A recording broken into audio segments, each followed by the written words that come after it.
ইন্না আনজালনাহু ফি লাইলাতিল কদর, নিশ্চয় আমরা কুরআন নাজিল করেছি লাইলাতুল কদরে।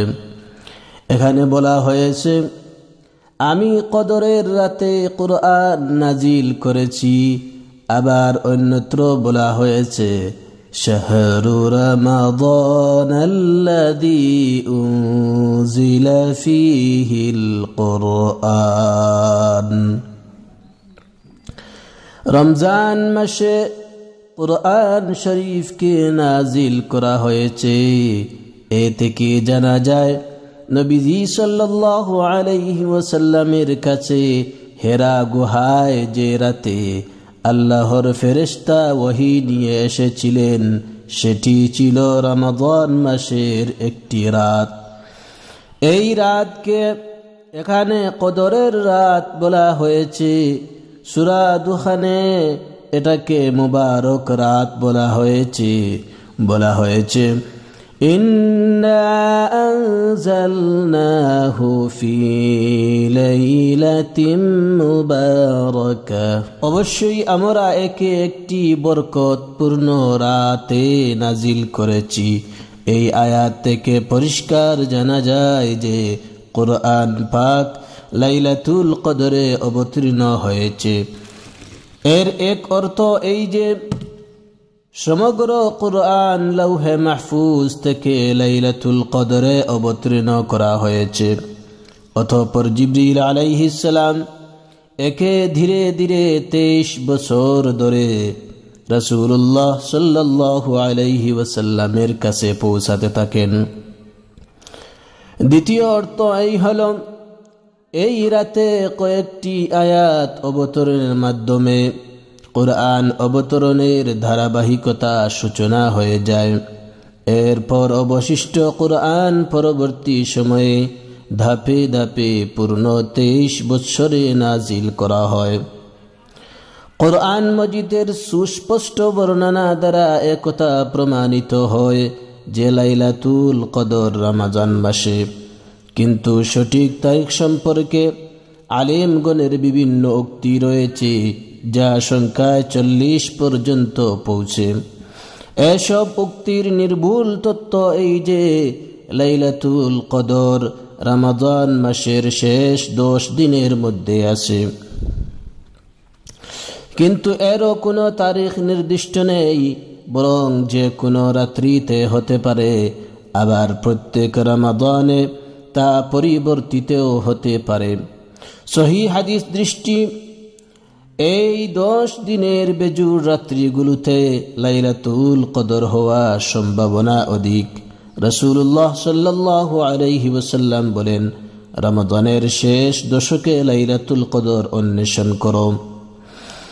অন্য হাদিসে বর্ণনা আছে, তোমরা তা শেষ দশকের বেজুর রাত্রিগুলোতে তালাশ করো। সুতরাং যদি লাইলাতুল কদরকে রমাদানের শেষ দশকের বেজুর রাত্রিগুলোতে গুরুনায়মান এবং প্রতি রমাদানে পরিবর্তনশীল মেনে নেওয়া যায়, তবে লাইলাতুল কদরের দিন তারিখ সম্পর্কে হাদিস সমূহের মধ্যে কোনো বিরোধ অবশিষ্ট থাকে না। এটি প্রাধান্যপ্রাপ্ত মত। নিশ্চয়ই আমি এই কুরআনকে অবতীর্ণ করেছি মর্যাদা পূর্ণ রাত্রিতে, অর্থাৎ শবে কদরে, অর্থাৎ এই রাতে তা কুরআন অবতীর্ণ আরম্ভ করেছেন, অথবা তা লৌহে মাহফুজ হতে দুনিয়ার আসমানে অবস্থিত বাইতুল ইজ্জাতে এক দফায় অবতীর্ণ করেছেন। আর সেখান থেকে প্রয়োজন মোতাবিক নবী সাল্লাল্লাহু আলাইহি ওয়াসাল্লামের উপর অবতীর্ণ করা হয়েছে এবং তা 23 বছরে পরিপূর্ণ হয়ে গেছে। জানার বিষয় যে লাইলাতুল কদর রমজান মাসেই হয়ে থাকে, অন্য কোনো মাসে নয়। এর প্রমাণ মহান আল্লাহ বলেছেন, শাহরু রমাদানাল্লাযী উনজিলা ফীহিল কুরআন, রমজান মাস যাতে কুরআনকে অবতীর্ণ করা হয়েছে। ওয়ামা আদরাকা মা লাইলাতুল কদর, আর মহামান্বিত রাত সম্বন্ধে তুমি জানো কি? এখানে প্রশ্নবাচক শব্দ ব্যবহার করে এই রাতের মর্যাদা ও গুরুত্ব অধিক রূপে ব্যক্ত করা হয়েছে, যেন সৃষ্টি এর সুগভীর রহস্য পূর্ণরূপে জানতে সক্ষম হয়। একমাত্র আল্লাহই এই ব্যাপারে পূর্ণরূপ অবগত। লাইলাতুল কদরি খায়রুম মিন আলফি শাহর, মহামান্বিত রাত হাজার মাস অপেক্ষা উত্তম। লাইলাতুল কদর যে রাত, সেই রাতটি হাজার মাসের চেয়ে শ্রেষ্ঠ। মুফাসসিরগণ এর অর্থ করেছেন, এই রাতের সৎকাজ কদরের রাত নেই এমন হাজার মাসের সৎকাজের চেয়ে ভালো। এর শ্রেষ্ঠত্ব সম্পর্কে বিভিন্ন হাদিসেও বিস্তারিত বলা হয়েছে। হাদিসে এসেছে, রমজান আগমনকালে রাসূলুল্লাহ সাল্লাল্লাহু আলাইহি ওয়াসাল্লাম বলেছেন, তোমাদের নিকট রমজান আসন্ন মুবারক মাস, আল্লাহ এর রোজা ফরজ করেছেন।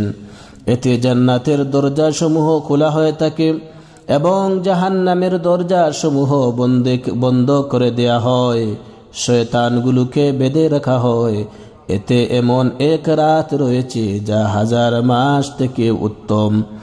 যে ব্যক্তি এই রাত্রির কল্যাণ থেকে বঞ্চিত হয়েছে, সে তো যাবতীয় কল্যাণ থেকে বঞ্চিত হলো। অন্য হাদিসে বর্ণনা আছে, রাসূলুল্লাহ সাল্লাল্লাহু আলাইহি ওয়াসাল্লাম বলেছেন, যে কেউ ঈমান ও সওয়াবের আশায় লাইলাতুল কদর রাত্রিতে সালাত আদায় করবে, দাঁড়াবে, তার পূর্ববর্তী সমস্ত গুনাহ ক্ষমা করে দেয়া হবে। মর্যাদাপূর্ণ রাত্রি হাজার মাস অপেক্ষা উত্তম, অর্থাৎ এক রাত্রির ইবাদত হাজার মাসের ইবাদত অপেক্ষা উত্তম। আর হাজার মাসে 83 বছর 4 মাস হয়। উম্মতে মুহাম্মদিয়ার উপর কত বড় আল্লাহর অনুগ্রহ যে তিনি তাকে সংক্ষিপ্ত আয়ুকালে অধিকাধিক সওয়াব অর্জন করার সহজ পন্থা দান করেছেন। তানাজ্জালুল মালাইকাতু ওয়ার রূহু ফিহা বিইذনি রাব্বিহিম মিন কুল্লি আমর, সে রাতে ফেরেশতাগণ ও রূহ নাজিল হয় তাদের রবের অনুমতিক্রমে সকল সিদ্ধান্ত নিয়ে। আর রূহ শব্দ বলে কি বোঝানো হয়েছে মত পার্থক্য থাকলেও প্রাধান্যপ্রাপ্ত মত হলো এর দ্বারা জিবরিল আমিনকে বোঝানো হয়েছে। জিবরাইল আলাইহিস সালামের শ্রেষ্ঠত্ব ও মর্যাদার কারণে সমস্ত ফেরেশতা থেকে আলাদা করে তার উল্লেখ করা হয়েছে। জিবরিলের সাথে ফেরেশতারাও সে রাত্রিতে অবতরণ করে। হাদিসে আছে, লাইলাতুল কদরের রাত্রিতে পৃথিবীতে ফেরেশতারা এত বেশি অবতরণ করে যে তাদের সংখ্যা পাথরকুচির চেয়েও বেশি। সকল সিদ্ধান্ত বা প্রত্যেক হুকুম বলতে অন্য জায়গায় বলা হয়েছে আমরে হাকিম সূরা দুখানের মধ্যে, বলতে যা বোঝানো হয়েছে তার কথাই এখানে বোঝানো হয়েছে, অর্থাৎ ফেরেশতাগণ শবে কদরে সারা বছরের অবধারিত ঘটনাবলী নিয়ে পৃথিবীতে অবতরণ করেন। কোন কোন তাফসীরবিদ একে সালাম শব্দের সাথে সম্পর্কযুক্ত করে এ অর্থ করেছেন যে এই রাত্রিটি যাবতীয় অনিষ্ট ও বিপদাবদ থেকে শান্তি স্বরূপ। ওই রাত্রিরে ফেরেশতাগণ ও রূহ জিবরিল আমিন অবতীর্ণ হয় প্রত্যেক কাজে তাদের প্রতিপালকের অনুমতিক্রমে। এখানে রূহ বলে জিবরাইল আলাইহিস সালামকে বোঝানো হয়েছে, অর্থাৎ জিবরাইল আলাইহিস সালাম সহ ফেরেশতাগণ এই রাতে ওই সকল কর্ম আঞ্জাম দেওয়ার উদ্দেশ্যে পৃথিবীতে অবতরণ করেন যা আল্লাহ 1 বছরের জন্য ফয়সালা করে থাকেন। সালামুন হিয়া হাত্তা মাতলাইল ফজর, শান্তিময় সেই রাত ফজরের সূচনা পর্যন্ত। শান্তিময় সেই রাত ফজরের আবির্ভাব পর্যন্ত, অর্থাৎ সন্ধ্যা থেকে সকাল পর্যন্ত সারাটা রাত শুধু শান্তি শান্তি, মঙ্গলই মঙ্গল তথা কল্যাণে পরিপূর্ণ। সে রাত সর্বপ্রকার অনিষ্ট থেকে মুক্ত, অর্থাৎ লাইলাতুল কদরের এই বরকত রাত্রির শুরু অর্থাৎ সূর্যাস্তের পর হইতে ফজরের উদয় পর্যন্ত বিস্তৃত। শান্তিময় সেই রাত্রি ফজর উদয় হওয়া পর্যন্ত। এর অর্থ হলো এতে কোনো প্রকার অমঙ্গল নেই, অথবা এই শব্দের অর্থে শান্তিময় যে মুমিন এই রাতে শয়তানের অনিষ্ট থেকে নিরাপদে থাকে, অথবা সালাম এর অর্থ প্রচলিত সালামি, যেহেতু এই রাতে ফেরেশতাগণ ইমানদার ব্যক্তিদেরকে সালাম পেশ করেন, কিংবা ফেরেশতাগণ আপোষে এক অপরকে সালাম দিয়ে থাকেন।